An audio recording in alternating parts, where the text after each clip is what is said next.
Friday the 13th, Part 4, the final chapter. A fan novelization by Landon Turner, based on the screenplay by Barney Cohen. Prologue. It was 1984 in the town of Crystal Lake, New Jersey, a small, bucolic New England-style town just on the edge of Pinehurst County. Crystal Lake was the sort of town where you could walk alone down in the streets in the late hours of the night and not be afraid. The sort of town where you could leave your doors unlocked and never fear the sort of things that happened in the bigger cities. The sort of town where you could turn on the 10 o'clock news and cringe at all the terrifying stories and then sigh with relief as you realized that what you were hearing about had happened over 1,000 miles away.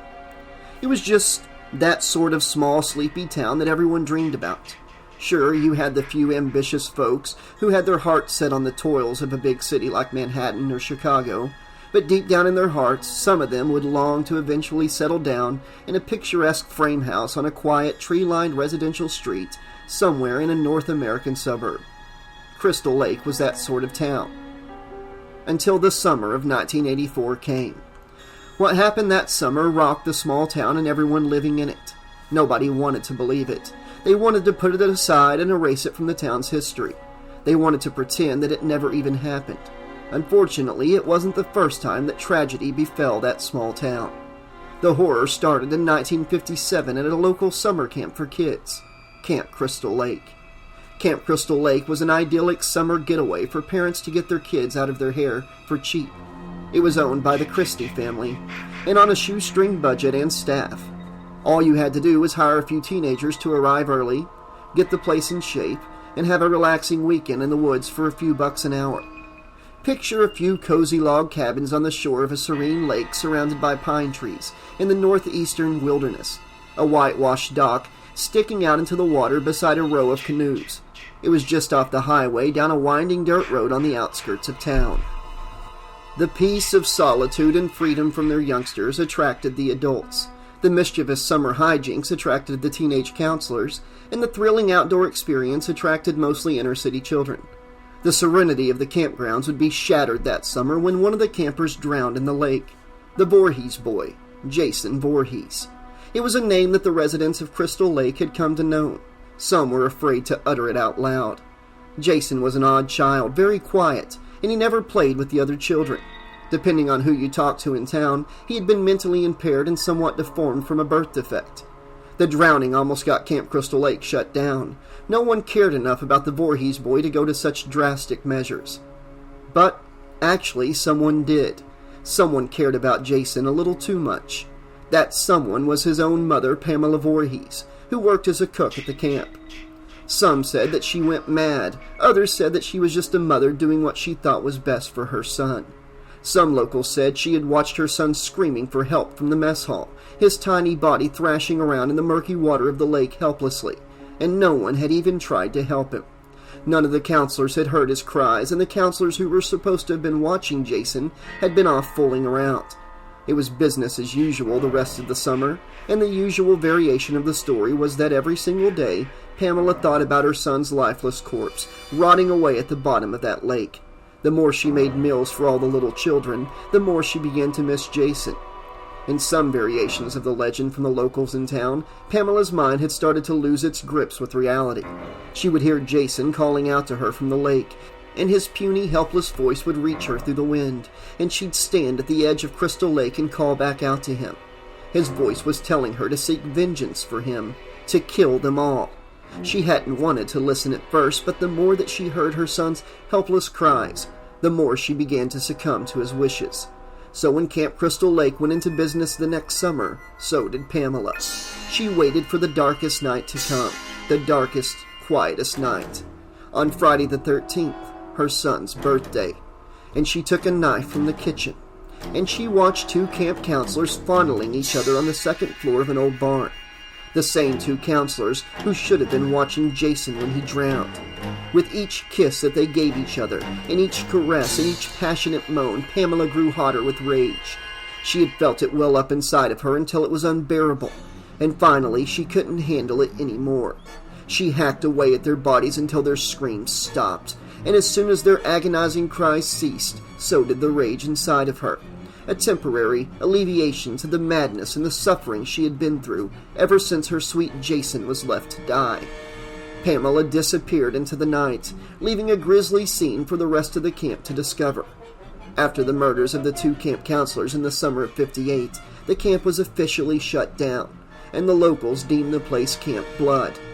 The campgrounds were opened again in the early '60s, but someone burned down the cabins and later poisoned the lake. Mrs. Voorhees wouldn't stop until it was closed down for good. She almost got her wish, because for the next 20 or so years, the camp lay dormant, rotting away until it was only a shell of what it once was. A man by the name of Steve Christie made the fatal mistake of opening the camp again in the summer of '79. He signed a few papers, hired a few counselors, and after some negotiating and patience and a little luck, the campgrounds that had once belonged to his father belonged to him. It had only been open a month. The kids were arriving in 2 short weeks.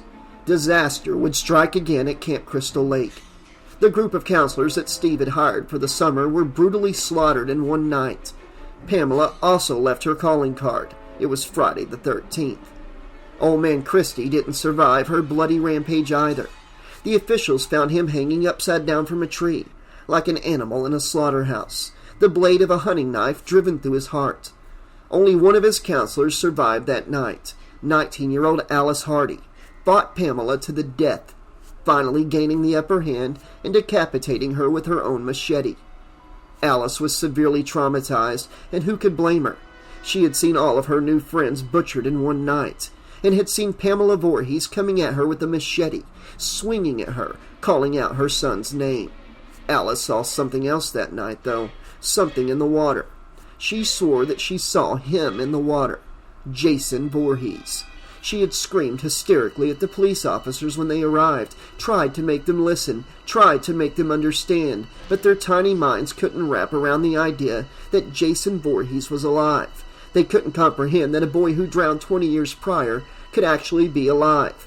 But Alice swore she had saw him.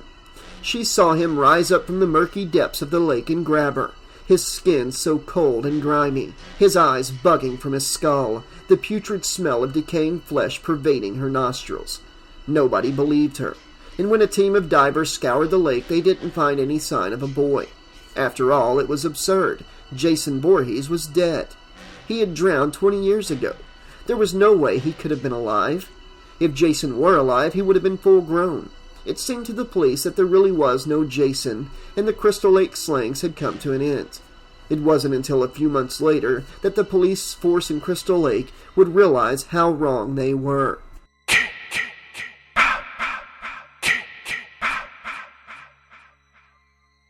Alice went missing that fall. The fall after that awful summer at Camp Blood, as it came to be called.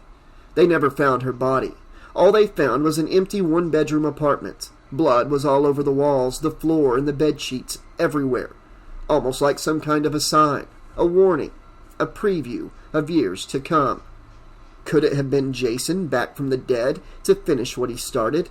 The locals seemed to think so. Everyone in town knew that it was Jason. They said that Jason never truly drowned in that lake.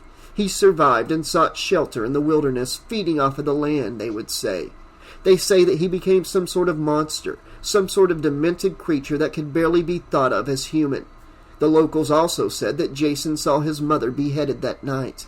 He saw his mother being murdered. True, it was in self-defense, but Jason didn't know. His mind had already become unhinged. All he had now in his mind was an unstoppable lust to annihilate the girl who killed his mother. The locals say Jason killed Alice. They say that he waited a few months, growing stronger, the rage pent up inside of him ready to burst, waiting patiently until the time was right. And he tracked Alice down to the tiny apartment that she had rented in Crystal Lake, and he murdered her. What he did with the body also varied with whoever you talked to in town. Some say he brought her back to the old abandoned Camp Crystal Lake and hid her inside one of the cabins. Some say that he ate her remains like a wild animal. Whatever way the story ended, the locals all believed in the same legend. The terrifying legend of Jason Voorhees, avenging his mother's death, patrolling Camp Crystal Lake, ready to slaughter any helpless victim who crossed his path. Was he still out there? Was there any truth to the legend? Could Jason really be alive? Could he have survived his drowning back in 57? And could he have witnessed his own mother's death 20 years later? 5 years had passed since Alice went missing. No more bodies, no more bloodshed. The town of Crystal Lake had returned to its peaceful self. The terror and the paranoia that plagued the town for 20 years was over. Mrs. Voorhees was dead. No more murders. But there were still very important questions to be answered. Was Jason alive? Did he survive his drowning? Was the legend real? One girl knew the answer to that question.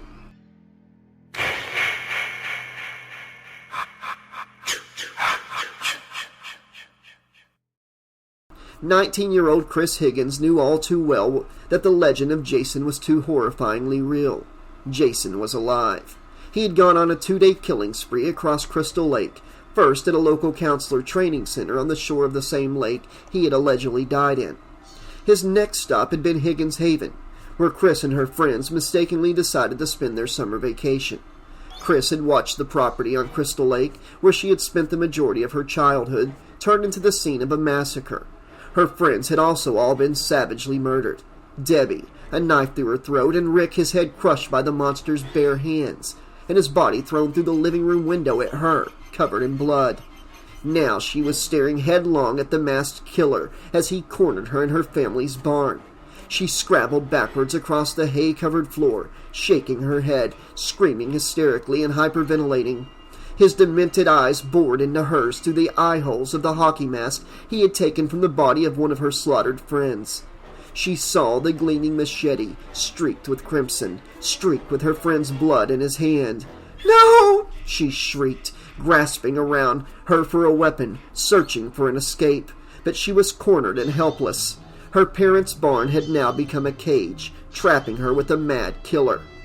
He advanced towards Chris, his imposing figure towering over her, dried blood caked around the wound where she had stabbed him earlier that night.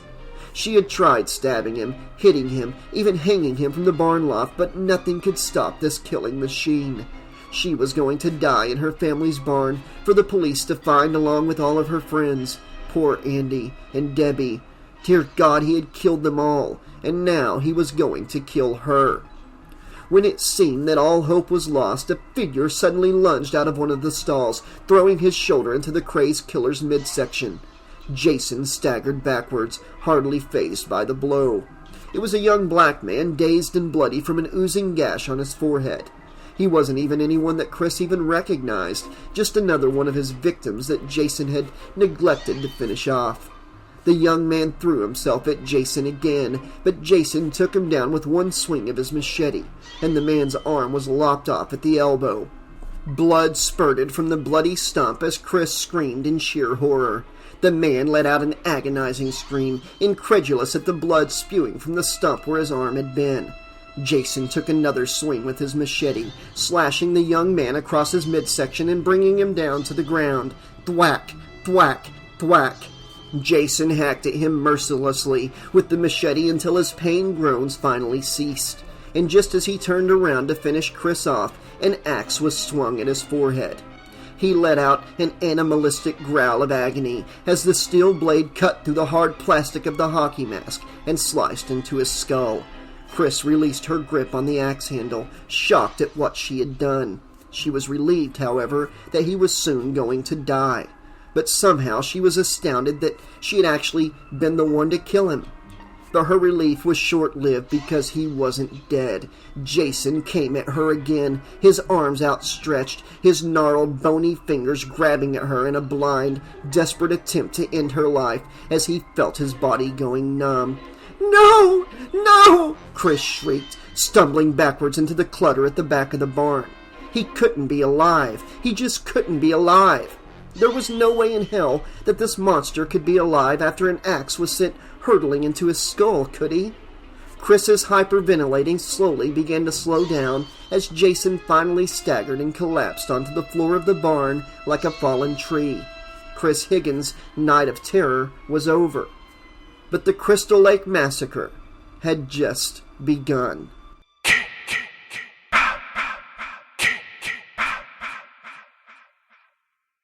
Okay, Slashaholics, first off, happy Friday the 13th.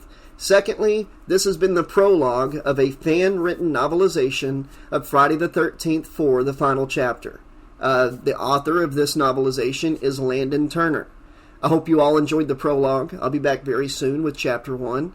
I think this is going to be a really fun book. Landon's a really good writer and a great guy. I've been a subscriber of the channel for a long time, so be sure to give your thanks to Landon for taking the time to write a novelization for Friday the 13th Part 4.